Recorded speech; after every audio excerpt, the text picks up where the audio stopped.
4 ቁጥርን አብዝተው ይጠላሉ። ይህም የሆነው በጃፓኒስ ቋንቋ 4 ቁጥር ሺ ነው የሚባለው። እናም ሞት ከሚለው ቃል ጋር ተመሳሳይ ድምፅ አላቸው። በዚህም ምክንያት 4 ቁጥርን ይጠላሉ። ህንፃዎች 4ኛ ፎቅ የላቸውም። እናም የተለያዩ ቦታዎች ላይ 4 ቁጥርን ይዘሏታል። 3 ከዛም 5። የዛሬ ጉዞአችንን የምናደርግባቸው የጃፓን ህዝቦች።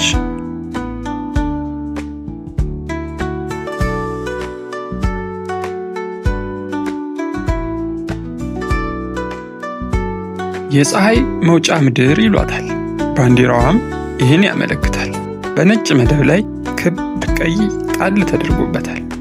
በዓለም ካሉ አጭር የብሔራዊ መዝሙር ካላቸው ሀገራት አንዷ ነች። 45 ሰከንድ ብቻ ነው የሚፈጀው። ቶሎ ዘምሮ ወደ ሥራ ለመሄድ ይመስላል።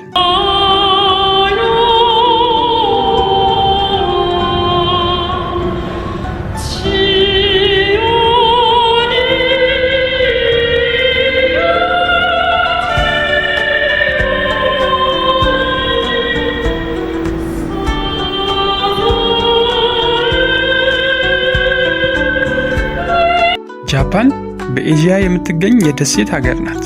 በፓሲፊክ ውቅያኖስ ላይ ማለት ነው። በዚህም ምክንያት በየጊዜው የመሬት መንቀጥቀጥ ይከሰትባታል። መረጃዎች እንደሚያሳዩት በቀን 2 ወይም 3፣ በዓመት እስከ 1500 ጊዜ የመሬት መንቀጥቀጥ ይከሰታል። ከሳውዝ ኮሪያ፣ ቻይና፣ ሩሲያ እንዲሁም ታይዋን ጋር ትዋሰናለች። የቆዳ ስፋቷ 378000 ስኩዌር ኪሎ ሜትር ነው። ይህም ከአሜሪካ አንድ ስቴት ካሊፎርኒያ ጋር እኩል ነው። 70% የሚሆነው የጃፓን መሬት በተራራ የተሞላ ነው።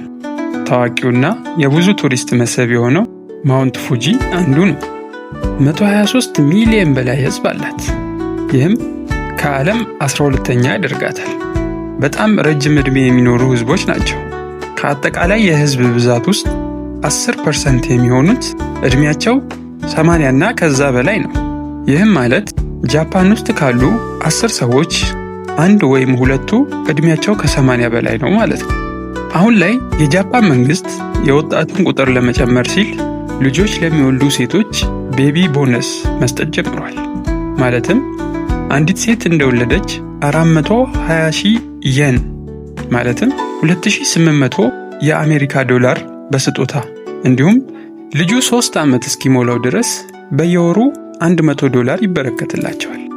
ከዚህም ባሻገር ከ1ኛ እስከ 9ኛ ክፍል ድረስ ትምህርት በነፃ እንዲማሩ ይደረጋል። ዋና ከተማዋ ቶኪዮ ከዓለም በጣም ጠቃሚና ትልቅ ከተሞች አንዷ ናት። ጃፓን በተፈጥሮ ማዕድን ድሃ ከሚባሉ ሀገራት ውስጥ ናት። ነገር ግን በአሳ እርባታና በቴክኖሎጂ ፈጠራ የሚደርሳቸው የለም።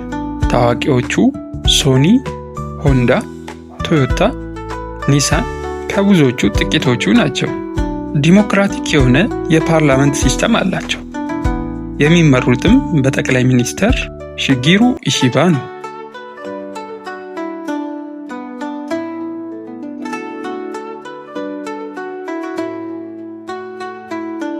መገበያያ ገንዘባቸው የን ይባላል።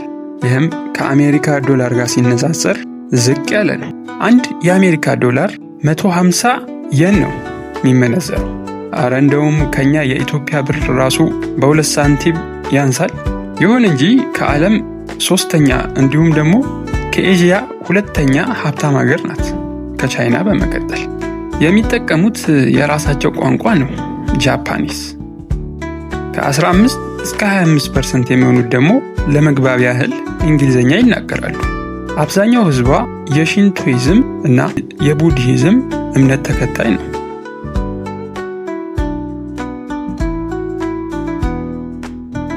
ዛሬ ጃፓን ላይ የነበረን ቆይታ ይህንን ይመስላል። በቀጣይ በሌላ ሀገር፣ በሌላ ከተማ፣ በሌላ ታሪክ እስክንገናኝ ስለ ጃፓን ቀረ የምትሉትን ኮመንት ላይ በመጻፍ ላይክ በማድረግና ቻናሉን ሰብስክራይብ በማድረግ ጠብቁን። ቻው ኒዮሩ ብለናል።